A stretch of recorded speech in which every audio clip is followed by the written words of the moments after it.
Anong mensahe ang kailangang marinig ng mga Leo sa period na to? Pwedeng nangyayari na yung magiging reading natin, or mangyayari pa lang. Kung hindi man para sa inyo itong magiging reading natin, di baka para sa someone na malapit sa inyo o sa someone na kakilala nyo mismo. Baka may lumabas na gender mamaya. Gawin nyo na lang energy, masculine at feminine energy. Pwede rin naman na huwag nyo nang pansinin ang gender. Hindi ko masasabi kung anong magiging reading, kung positive pa o negative. Depende sa kung anong mapipick up kong energy. Walang masama kung papanoorin ang Sun, Moon at Rising sign, kasi baka alin man sa mga yan ay mag-resonate na sa sitwasyon nyo. O yan, yung 8 of Swords, Knight of Swords, 7 of Wands, Hangman. Ito yung bida natin, pwedeng lalaki. So ito yung clue para malaman nyo kung kayo ba yung bida, person nyo, anak, or anyone na malapit sa inyo. Magbase kayo sa clue. So yung bida natin ay lalaki, pwede rin babae kung extrovert. Single siya ngayon, o bagong kaka-break lang, or matagal lang separated. Byuda.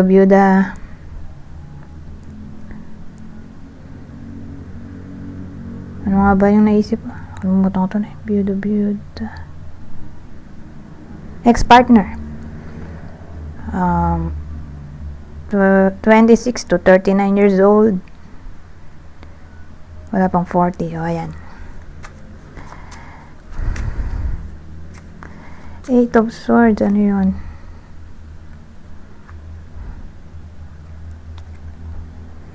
Parang may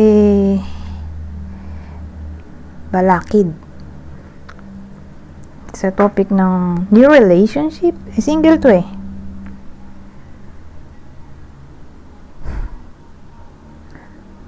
So siguro matagal na siyang single. Depende sa case. Kung matagal na siyang single, although minamanifest niya yung new relationship, kaya lang walang dumarating.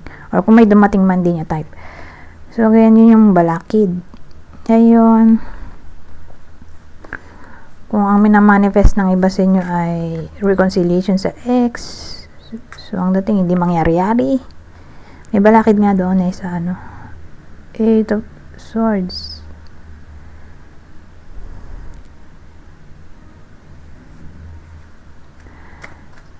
So ganyan dating. Whether nangyari na to or mangyayari pa lang.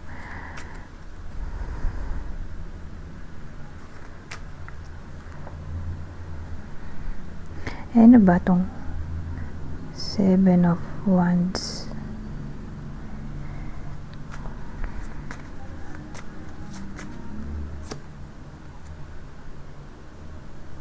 Oh, may double knight baka ito na yung ex-partner. Malaki chance ito yung ex-partner. Kaya lang yung ex mas matanda dito sa bida natin.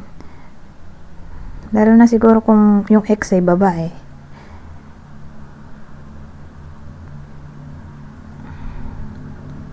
So same lang sila ng description, na iba lang ng edad. Ito kasi mga 40 to 59 years old, or kung di man ganun mas matanda tong ex sa bida natin.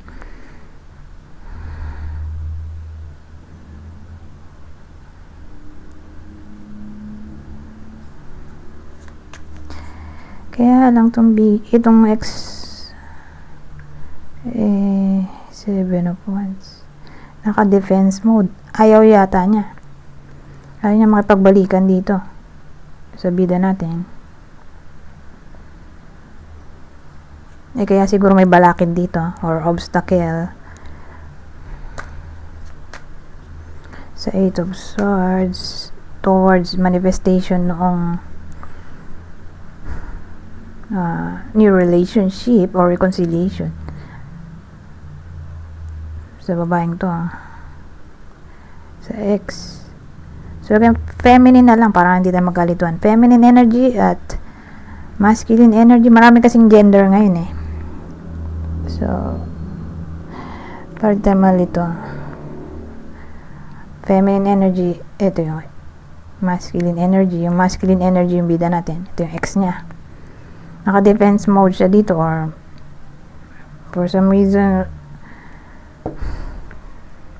parang ayaw niya. Ayaw na niya dito. Nakita niyo yung itsura nito. Sabihin natin isa dito, ito. Itong bida. Andito siya sa baba, itong bida. Ayaw niya. Nagpa-facial grimace siya doon. Ano ba yung hangman na to?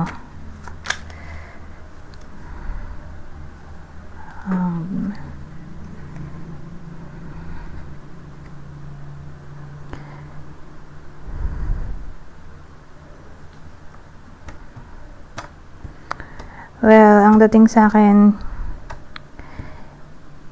since aware siya na parang ayaw sa kanya, ayaw na sa kanya ng ex-partner niya. So, imbis na ma-stress siya, makaisip sa ex-partner niya, karoon siya ng new perspective dito sa hangman, na mag-focus na lang dito sa career niya or sa hobby or anything na parang pinagkakaabalahan niya dito sa 8 of Wands, or kung estudyante siya, edi sa studies niya, sa education.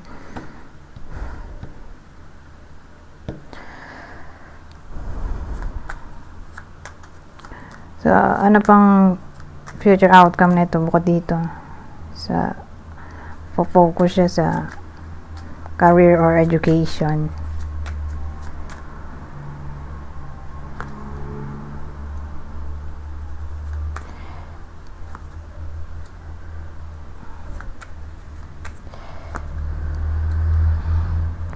King na naman, oh.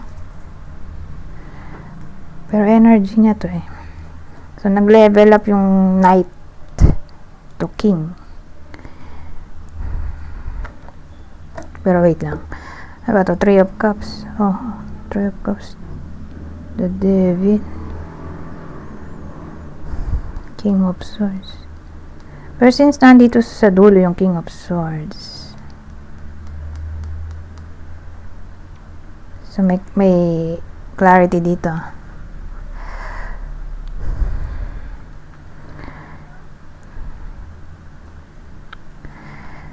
Kasi ang dating sa akin, bukod sa magpo-focus siya dito sa career niya, may mga bad influence na tropa siya dito.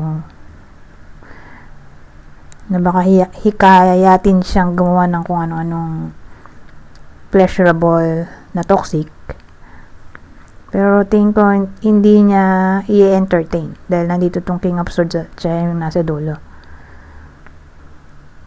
Parang bad influence tong tropa niya dito. Pero hindi niya nga i-entertain. So, siguro gusto nila mag-inom or pumisyo or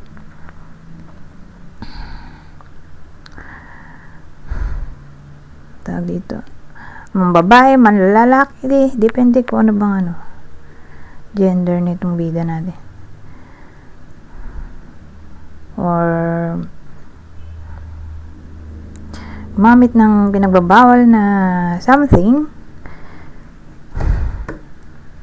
Kasi nandito lang nga itong The Devil eh.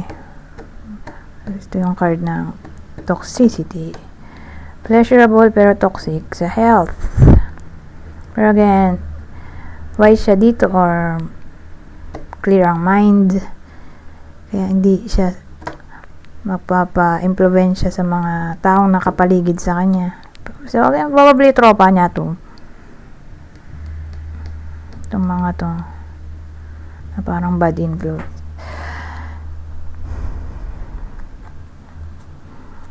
So, good thing na nandito tong dalawang to, na ang main focus niya ay career or education. Imbis na mapariwara siya, naisip niya na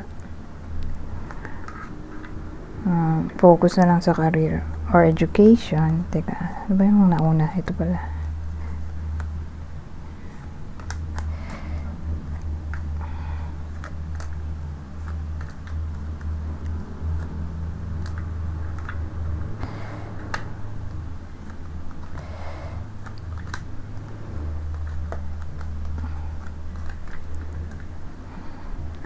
Anyways, ito yung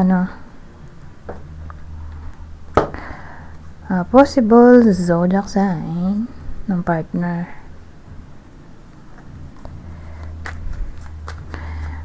ng Leo sa reading na to.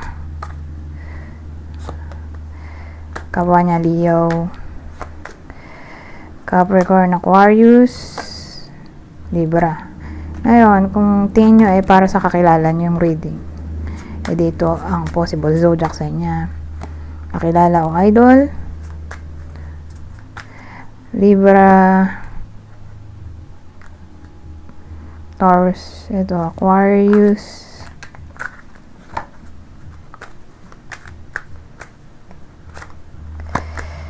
Scorpio.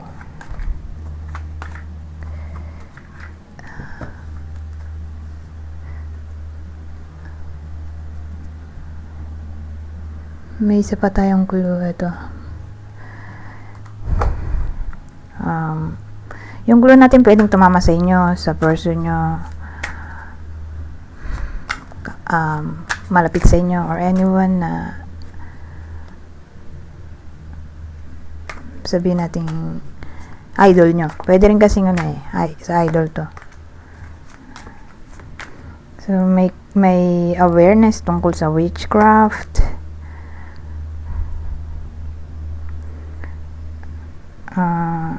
Ano to?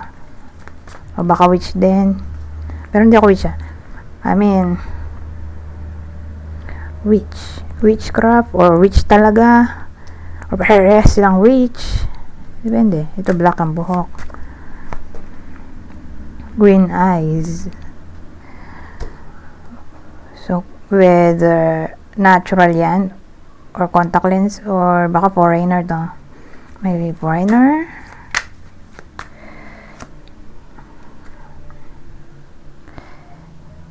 So, dito naman, medium skin tone.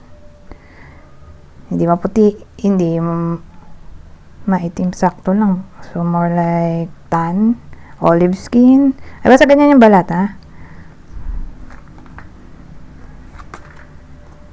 Ganyan yung kulay.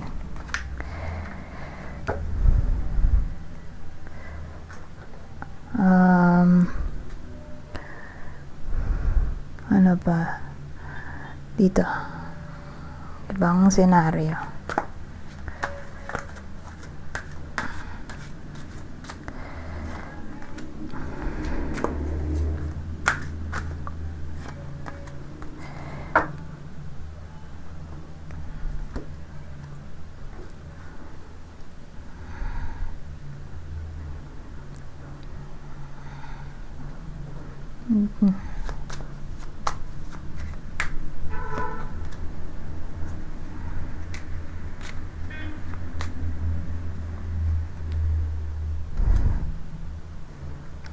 Drain.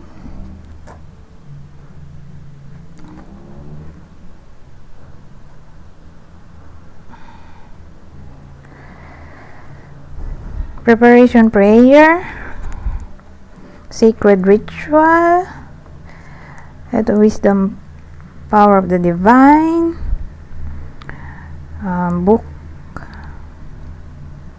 Drain. So, ano to?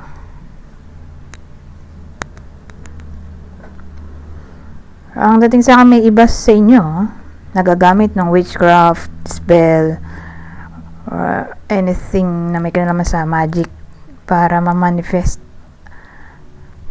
Ang gusto nilang i-manifest gagamit sila ng esoteric knowledge, occult thing, basta ganun, para ma-manifest ang gustong i-manifest sa mabilis na paraan. So yun yung unang senaryo na naisip ko. May iba naman na pangalawang senaryo.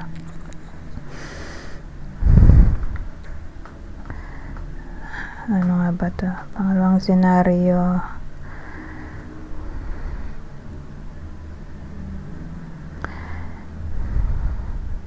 Yung spell na sinasabi ko ay gagamitin sa business.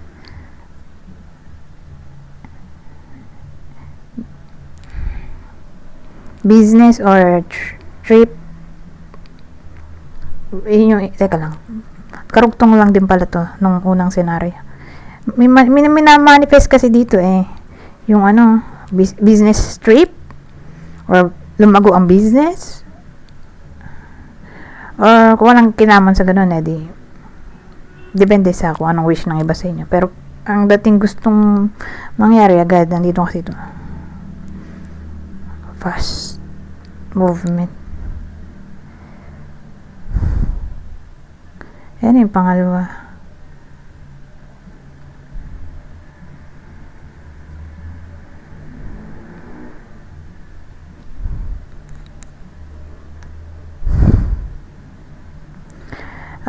Magta-travel yung iba sa inyo. So for some reason, hindi ko masabi kung sino magta-travel kayo or someone na malapit sa inyo, na para bang gagabayan nyo yung tao or yung sarili nyo using witchcraft. So ano yun? Crystals or candle lighting, gemstones, or who knows, baka spell. Pero sa case na to gagamitin yung witchcraft tungkol sa traveling. Safety ng traveling. So again, whether kayo yung magta-travel or may someone na papunta sa inyo magta-travel,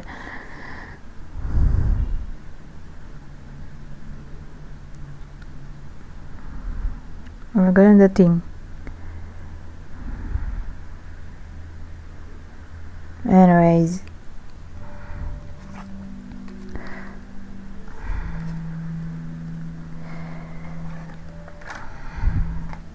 o ritual siguro yung gagamitin, kundi gemstones, crystals, sinabi ko, candle lighting, baka prayer ritual. Anyways, wait naman tayo.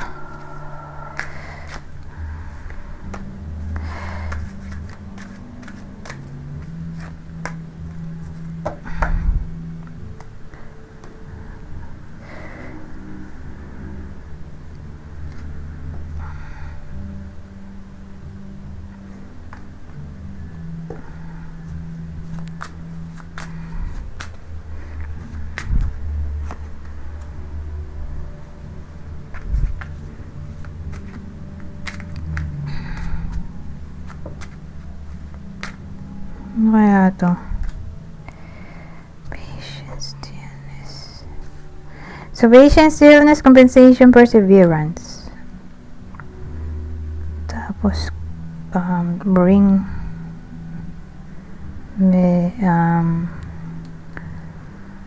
tawag dito, letter.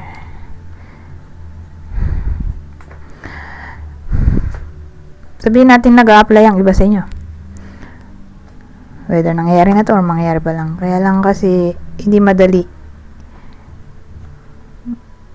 matanggap sa work. So, ang dating dito, try and try until you succeed. Be patient. Mare-rewardan din ang effort. Basta wag mag-give up. Soon, makakatanggap kayo ng message na for interview or for examination or who knows kung anong laman ng mensahe. May mensahe dito text, chat, email, or letter. So, kung dito work ay tungkol sa business.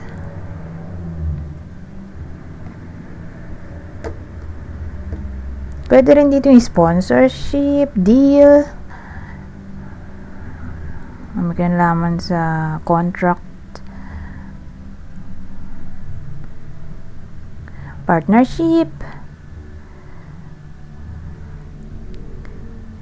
Kung relasyon, since nasabi ko yung partnership, kasi hindi lang naman sa relasyon yung partnership, di ba? Pwede rin siya sa business. Ngayon, kung partnership ay relasyon, kailangan kasi ng effort dito So, para magkaroon ng reconciliation, kailangan ng effort. Or para maging sila nung crush, kailangan ng effort.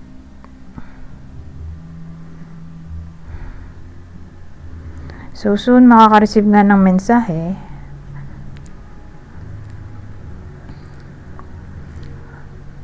At ang mensahe ay all about good news. Magiging commitment na kasi ito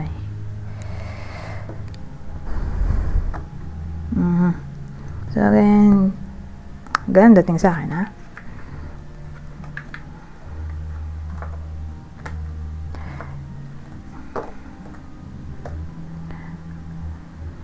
Ngayon,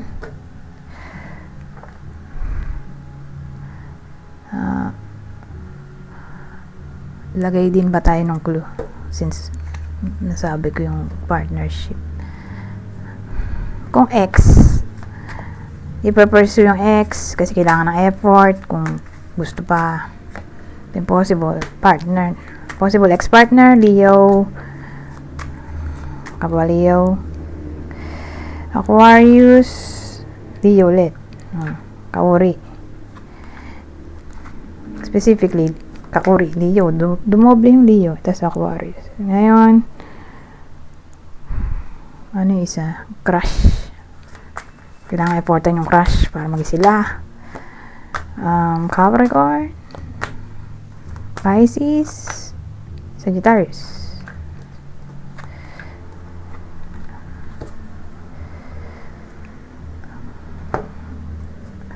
So, maglagay din tayo nito. Babasahin ko na lang. Ay, tingnan natin kung ano.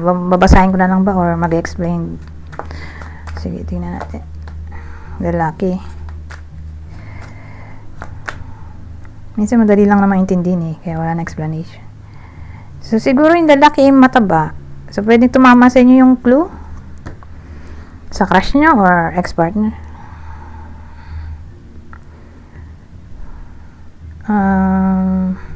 Lalaki mataba. Ay, katabi. Magkatabi ito Or may someone na mataba regardless kung anong gender. Pero kung pagsasamahin nga natin, baka yung lalaki mataba. So, may someone na square ang shape ng face. Ganito pala itsura ng shape. Square shape. Parang anime, So, parang nag-drawing yung anime Ganyan yung angle. Wala lang. Anyways, square face.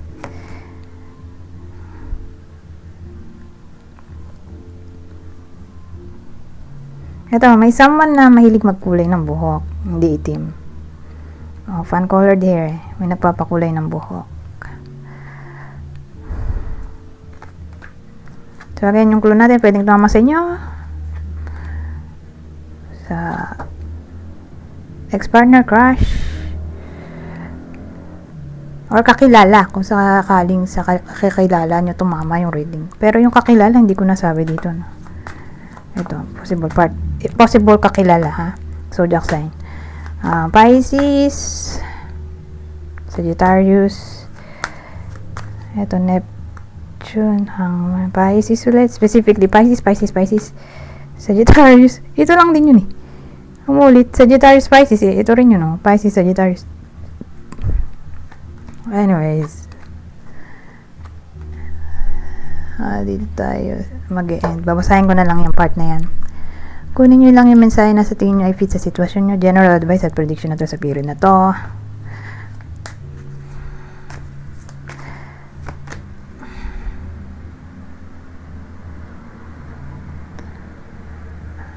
Sabi, moment. Think of a special moment that brought you much joy with your partner.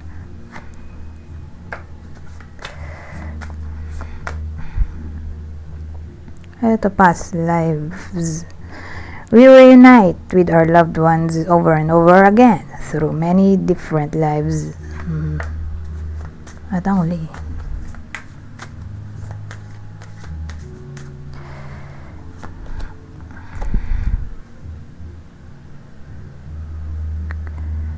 So, sabi naman dito, confusion. All seekers of truth experience confusion. Ask the divine to provide the answers you need. Anyways, hanggang dito na lang. Goodbye. For